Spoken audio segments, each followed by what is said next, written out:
Now, Amy Winehouse's tragic death at the age of just 27 has shocked and saddened all of us, really. It's still in the papers, and our thoughts, obviously, with her family. But Myrna McGowan here, she knows all too well the pain that Amy's loved ones must be going through right now, because her daughter Linzi was addicted to heroin and she died when she was just 19.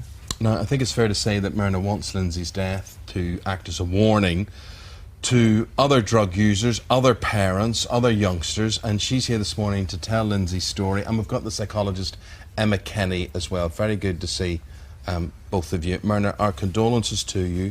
Linzi died last September. She did, yes. Yeah. When did the drug habit start with her, and how did it start?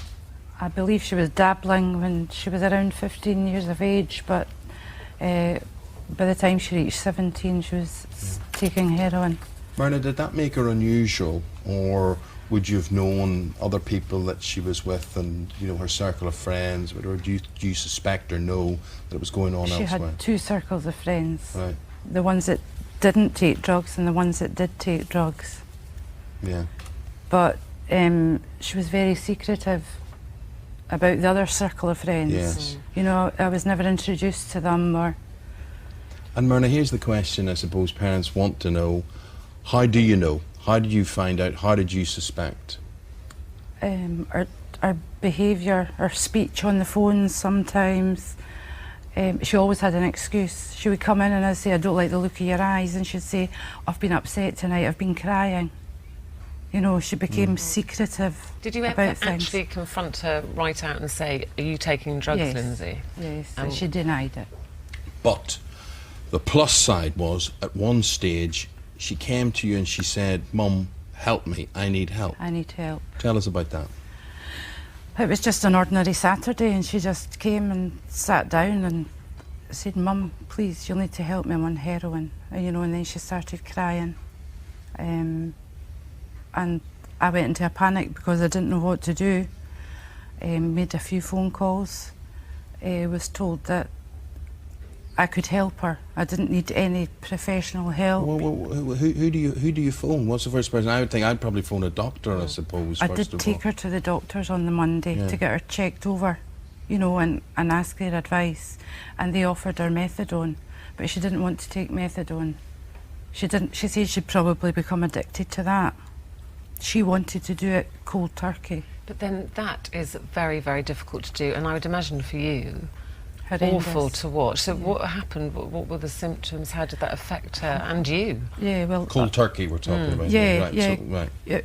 I realised why it's called cold turkey, because she was cold all the time and her skin had all wee bumps, like, you know, yeah, like a turkey skin. Yeah. And they say kick in the habit. Even in her sleep, her legs were kicking in the air all the time. And was she in pain? Pains. Does it hurt? Yeah, pains all the time, frothing at the mouth. I don't know how many times I was just ready to dial 999 because I thought, you know, she's dying, she's going to die, but we got through it. And what sort of time period are you talking about getting through something like that? How long does that take? The initial kick in the legs, and it wasn't any longer than about 5 or 6 days. But the cold turkey itself? Was 3-4 days. I don't know, it was just a... Emma, could I ask you that when you know something's going wrong, who is it you turn to for help? Where should you go first? I mean, there are lots of organisations, you know, drugs organisations from your community drugs team who are available, GPs, psychological services, but the reality is there are a huge amount of dependents and not enough services to look after those dependents. And what you said was, when you found out, you realised that you could do it at home. I would say that actually parents need a huge amount of support, because it's not just your child who's going through this, it's your whole family who's going through this. So it's about educating yourself and educating yourself in the local areas and help that's available. But I think there'd be a lot of people watching this programme right now who haven't found that that's been that available to them. And more importantly, even if a parent, as you would have wanted your daughter to get well and get clean, unless a child wants that, unless a young person or a dependent is ready to deal with their addiction, no service can reach them. But Linzi did want to get clean, didn't she? Did, and yeah. you helped her. So what happened after cold turkey? Did she have a period of being clean, free of drugs? She did, for the year before she died, yes. A whole year? Yes. So what happened? Toxicology reports came through after her death and there was no heroin in her body at all. She went to a party one night and